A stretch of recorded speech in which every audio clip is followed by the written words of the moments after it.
I'm just saying, there really is no excuse for you not to push that lovely red subscribe button unless you have a quirk that specifically forbids you from doing so. But for the rest of you, I recommend that you get right on that if you'd like to see more My Hero Academia content uploaded straight into your YouTube feeds. And if not, then well, bleh. Hello and welcome to the New World Review, your source for everything anime and manga. And today I would like to cast my gaze upon the world of My Hero Academia once more, but this time specifically to the mindset of the fanbase, as well as the greater pool of shonen readers and watchers, which frequently come into conflict regarding the quote-unquote quality of the series. Because there is a pretty crazy divide of opinion on My Hero Academia, with one side arguing that it is a brilliant series worthy of evolving the format, whilst others will argue that it is either generic, overrated, or both, porque no los dos. And to be perfectly frank, my personal opinion lands somewhere in the middle, so I'm going to thoroughly annoy both parties in this discussion by both agreeing and disagreeing with them. And all of this spawns from a recent video I did reviewing the Heroes Rising film, which produced a radically polarizing response in the comment section, with people either begging me for more My Hero Academia content, or making their eternal hatred, or at the very least grand sense of despise for the series known. So I think this is quite an interesting topic. And by far the most common word that comes into it is one I've already mentioned, starting with G, being of course a generic, with other common descriptors used being basic, standard, run-of-the-mill, plain, elementary, and like a vanilla milkshake. With the argument being that why would you ever buy a vanilla milkshake if chocolate, strawberry, or dare I say even caramel was available? And discounting the rare and insane possibility that vanilla is your favorite flavor, this argument does make some degree of sense, but I want you to remember this rambling milkshake metaphor because it will return and it will be relevant. But firstly, I also want to address the idea that generic is not actually intended to be a negative word. It's just evolved that way over time. It's more a term that you would apply to something that gets the job done to a satisfactory standard. So I just want to say right at the outset, if generic is the worst thing that one can say about My Hero Academia, then we are starting out in a pretty good place, because there are an extraordinary slew of examples of other shonen series out there that don't even meet that basic criteria. As for my personal feelings on the matter, I honestly understand the arguments that people tend to make in regards to My Hero Academia being generic, and I do agree with a lot of them. However, I do believe that there is a lot in this series that does elevate it from vanilla status, and as for everything else that is very stock standard, well, it doesn't exactly hurt the series, because if anything, sticking to an established formula helps to provide it with a solid foundation to work with. The only problem being when many other series use that exact same foundation, well then one can begin to get a bit bored with a lot of the offerings on the narrative plate of My Hero Academia. But let's get into the reasoning as to why many people choose to place My Hero Academia in the G zone, and well, we have a lot that we can tick off the shonen checklist. Firstly, a plain looking main protagonist, designed to be a vessel for people to insert themselves into the fantasy of the world and live vicariously. Now this is one of the things that does annoy me most about the shonen genre, which is its tendency to create as plain as possible of a protagonist in order to keep them relatable to the bulk of readers and watchers of the series. And off the top of my head, someone like Suna from Reborn would fit this bill rather well. He's a basic kid who gets thrust into a crazy mafia world, and the fact that he is effectively a blank slate allows us to identify with him very easily, and that is an important gateway into an insane set of circumstances. And personally, I tend to prefer protagonists with a very clear sense of character, which can be found in a variety of sub-stereotypes, such as the loudmouthed idiot, which you could find in characters like Luffy or Naruto,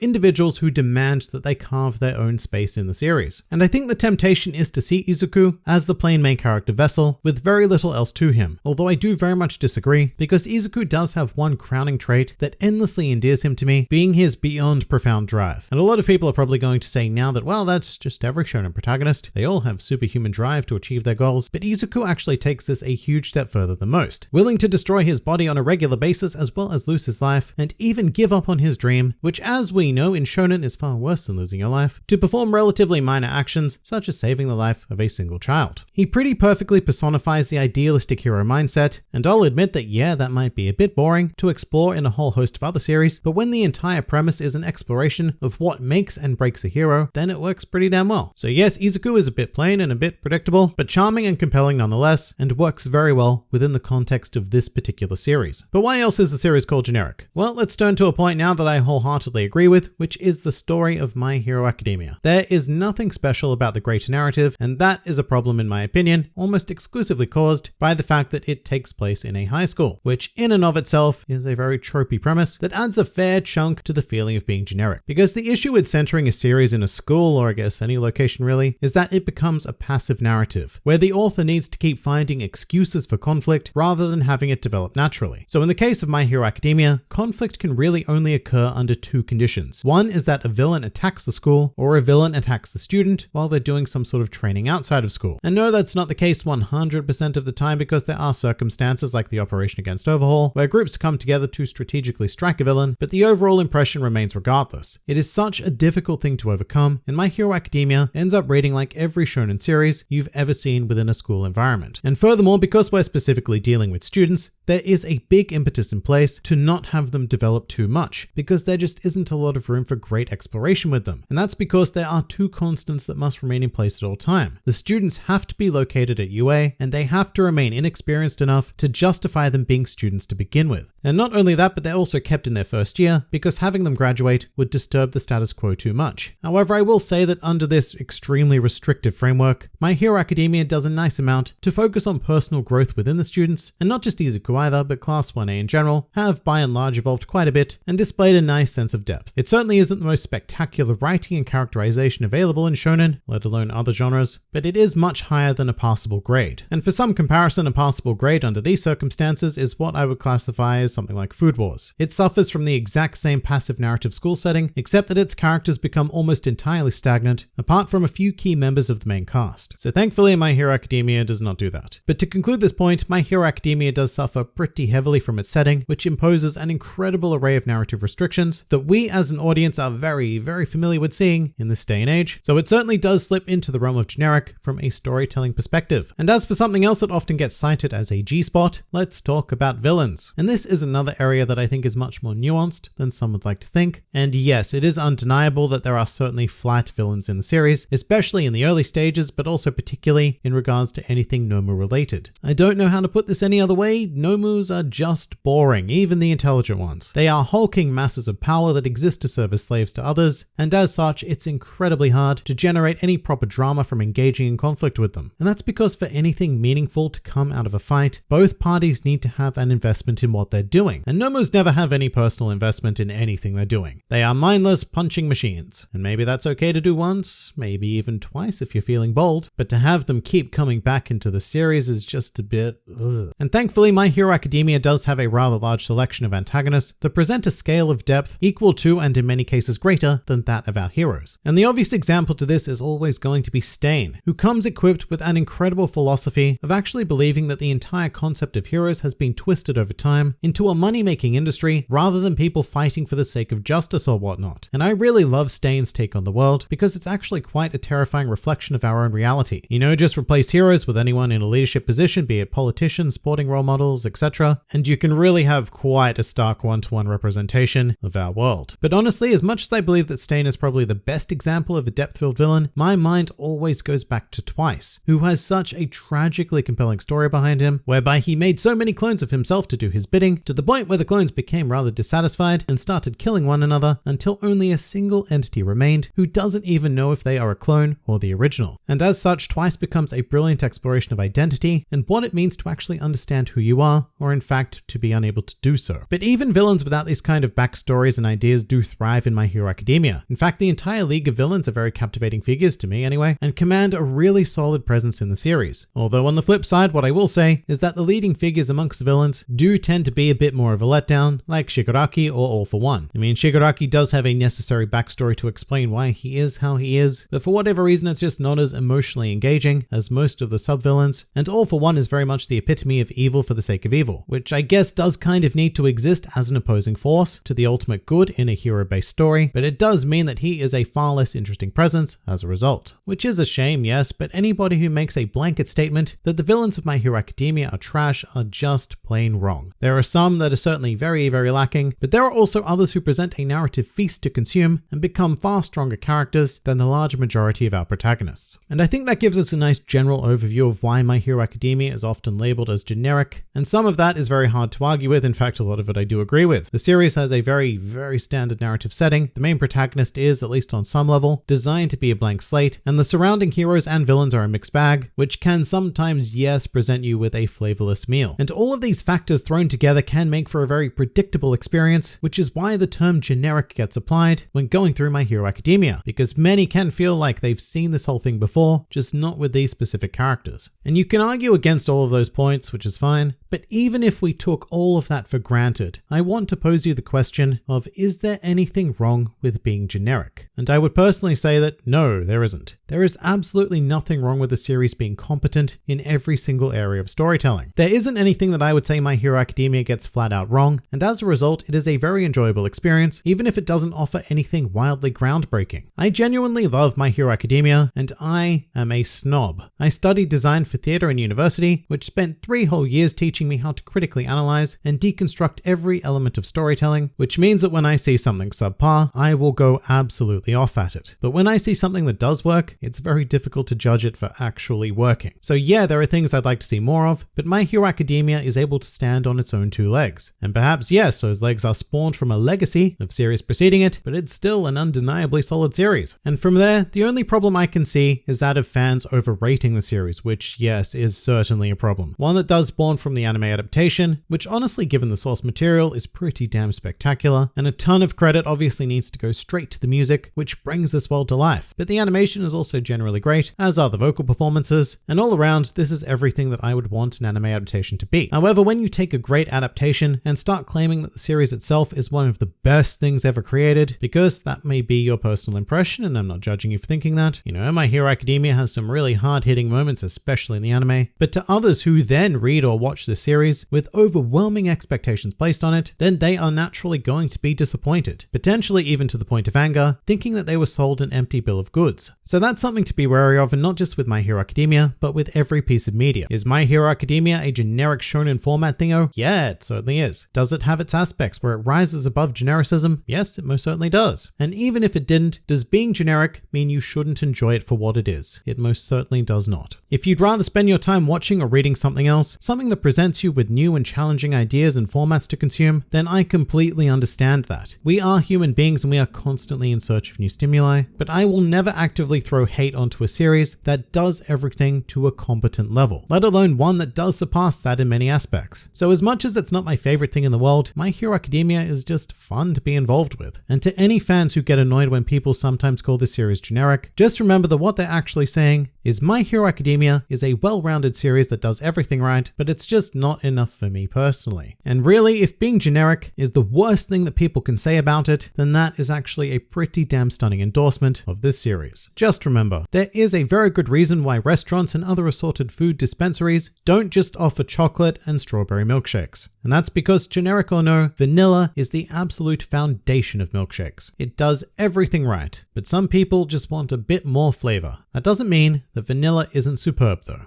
But what do you guys think? Please do leave your thoughts in the comments below, or even join my Discord server. And if you're keen for some more anime content, then please do check out some of my other videos, or even subscribe to the channel for potential regular My Hero Academia wonder delivered straight to your YouTube feed. But for now, this has been the New World Review, and I'll see you next time.